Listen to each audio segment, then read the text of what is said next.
Welcome to Jarnex Explains. In this episode, we're going to take a look at what commodities are and why they are such terrible investments. My name is Tom Young and this is Jarnex Explains. This is a show where we help you become a stronger investor, to help you understand the ins and outs of finances. If you like this channel, hit subscribe. It'll help us know what kind of videos to make and also keep you informed of when we post new videos. Now, in the investment world, there's a misconception about commodities. People tend to think about commodities as a thing that's great for long-term investors, something that you can invest in to lower the risk of your overall portfolio. In today's episode, we're going to take a look at, for 90% of people, why this is wrong. And I mean absolutely wrong. Today, we're going to cover things that most financial advisors, most financial writers won't talk about. It's a relatively complex subject, and most of the people who know how these things work have an incentive to sell you these products. So in this episode, we're going to cover, first, what are commodities, second, the 3 reasons why they are such bad investments, and if you stick around till the end, I'll also tell you the 2 reasons why they are appropriate for the 10% of investors, the minority of them. There are very certain instances where commodities can be good for your portfolio, but for the vast majority of people, they are really terrible long-term investments. So stick around, we're going to cover this today.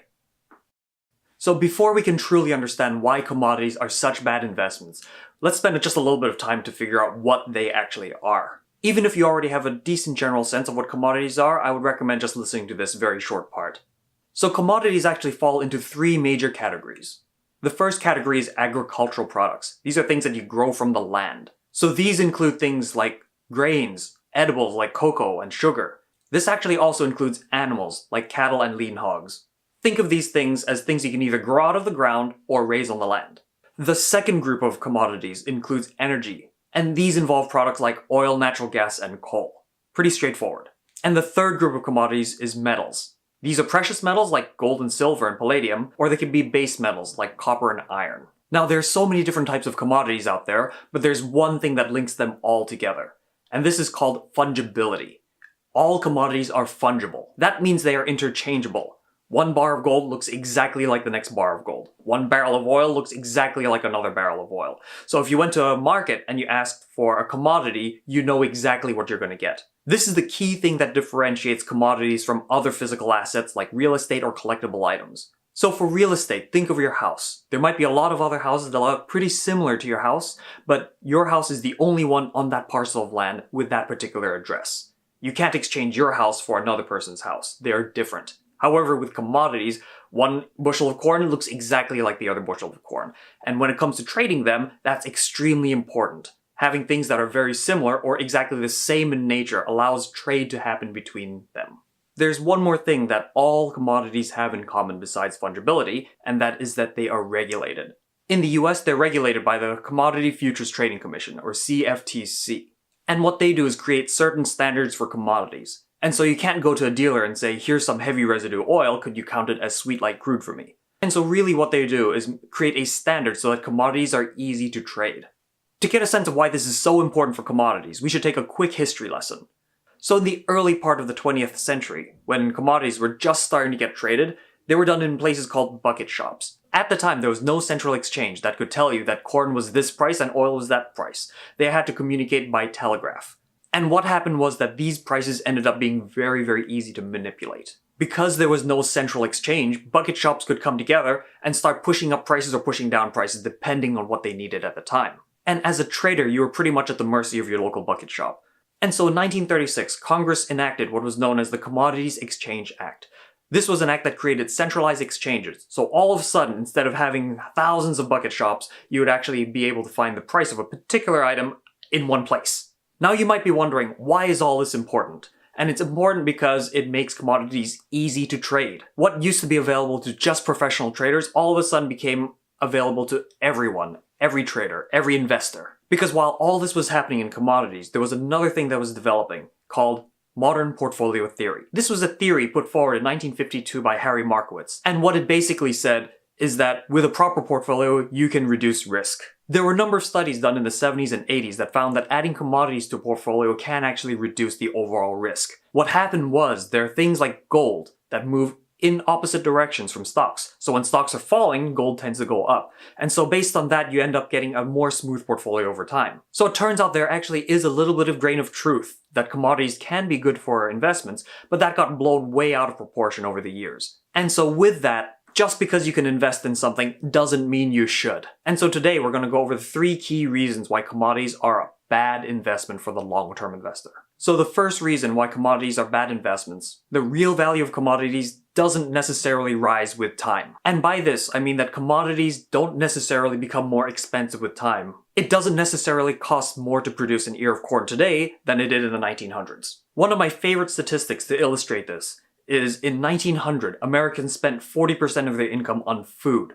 Today that number is closer to 10%. And what this means is that food has actually become much cheaper to produce. The value of corn, the value of all these agricultural products has actually gone down in real terms over time. You might be asking, how is this possible? And the answer is advances in farming technology. In the 1930s, the average farm produced 28 bushel of corn per acre. If we take a look at it today, the number is actually closer to 140 per acre. That is a 5 times increase in the amount of corn you get per acre. The number one reason for this is improvements in crop breeding, but other advances in fertilization and herbicides has also helped. And where corn used to be harvested by hand, now it's done by combine harvester. What all this means is that a bushel of corn today is actually worth less than it was in the 1930s because it's so much cheaper to produce today. One thing a lot of people forget about when they invest in commodities is that you're making a long-term bet on the underlying asset going up in value. Now there's some arguments why this might be the case for some commodities. Oil is a good example. We have a finite amount on this earth. Demand for energy is also still going up. But the thing to remember is that human ingenuity has actually found a lot of ways around oil. Today we have alternatives like wind, solar, and nuclear, and even the fracking industry was created out of technology that it did not exist at the turn of the century. So the real value of oil can still go up, but it's not going to go to infinity because we are just going to find alternate sources of energy. So there's some short-term exceptions, like the rise of emerging economies, that will push prices for commodities higher. But if you look in the long run, the track record of commodities has not been great. So for example, the price of gold, which is literally the gold standard for commodities, it has actually quadrupled in value since 1913. Quadrupling your money over a century sounds great, but what if you had put that $1 in the stock market instead in 1913? That $1 would have turned to $850 today. There is absolutely no comparison which one has done better over time. So if you're investing in any commodity for the long term, you have to believe that that commodity is going to go up and up and up in real value over time. And if you take a look at all the commodities that are listed on exchanges, I don't actually see that happening for any particular one over the next 100 years. The second reason why commodities tend to be really bad long-term investments is that they don't produce anything. When you invest, you have to think of first principles. How do investments make you money? They either 1, go up in price, or 2, earn you something. The problem with commodities is that they are generally non-earning. So imagine you bought a bushel of wheat and left it in your basement for a year. And after a year has gone by, you go down to your basement and take a look at the wheat. It has done absolutely nothing.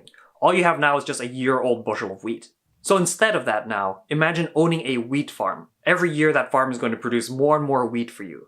As long as you've bought the farm at a reasonable price, eventually the farm will pay for itself. You might have to pay a lot more for the farm in the first place, but that farm is going to produce for you indefinitely. So going back to the example of gold, the reason why it only went from $1 to $4 is because gold just sits there. It doesn't do anything. So this, by the way, is actually a great reason for owning stocks. We'll cover it in a different video, but stocks, because they're an ownership in a company, will keep on producing for you as well. So if you own a stock of Disney, you actually own a piece of that Disney movie making machine. It'll keep on producing for you year after year. Real estate operates pretty similarly. It'll produce you rental income for years and years. Reason number 3, commodities are expensive to store. Not only do commodities not earn you anything, they actually cost money for you to keep.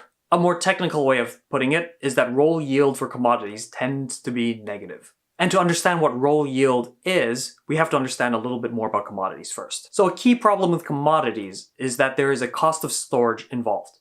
If you'd have a pound of cotton, for example, it actually costs you about 1 cent per pound to store it every month. There's actually not too much that's complicated about it. The cost of storing cotton is the cost of the warehouse, is the cost of the security guard so no one walks out with your pound of cotton, and just other general expenses. The problem is that the storage cost actually eats into your principal. Cotton might be 70 cents today, but if it's going down by 1 cent every month because of the cost of storage, by the time you have 70 months gone, you basically have nothing left. Now, the way that you invest in commodities actually reflects this storage cost as well. Just because you own the commodity in your brokerage account doesn't mean the cost of storage vanishes. So I'll go into more detail about roll yield in my later video on futures. But the basics is this. When you buy a commodity, you're not actually buying the physical asset itself. Like, there's no barrel of oil with your name on it in the basement of some brokerage account. Instead, what the financial system has done is they've created what they call futures contracts. And what futures contracts does is it allows you to own that barrel of oil on paper instead of owning the actual asset. The thing is though, that futures contracts still follow the laws of storage. It still costs money to store that barrel of oil, and it's reflected in futures in something called contango. And again, contango is a pretty complex subject, which we're going to go in more detail in a next video. But let me give you a 1-minute example of how this works. So imagine this for a second. Imagine your husband came home one day and said, "Honey, I want to invest in 500 bales of cotton." The first thing that you're going to do is you're going to look in the basement and say, "No, we don't have enough space for that there. We need space for the Christmas tree." So what can your husband do instead? He can actually go out to a dealer and say, "Hey, instead of giving me cotton today, I'd like it in the future. I'd like it 12 months from now." He never actually has to own the cotton himself because of this contract, where he will get it in the future. And if he doesn't want it in the future, he can just simply sell it. And that's actually a brilliant way of tapping into the value of cotton without actually having to store it in your own basement. Because imagine in 12 months that the cotton prices doubled. You can actually take that cotton that you're going to get in 12 months and sell it to another party. You're going to earn money that way.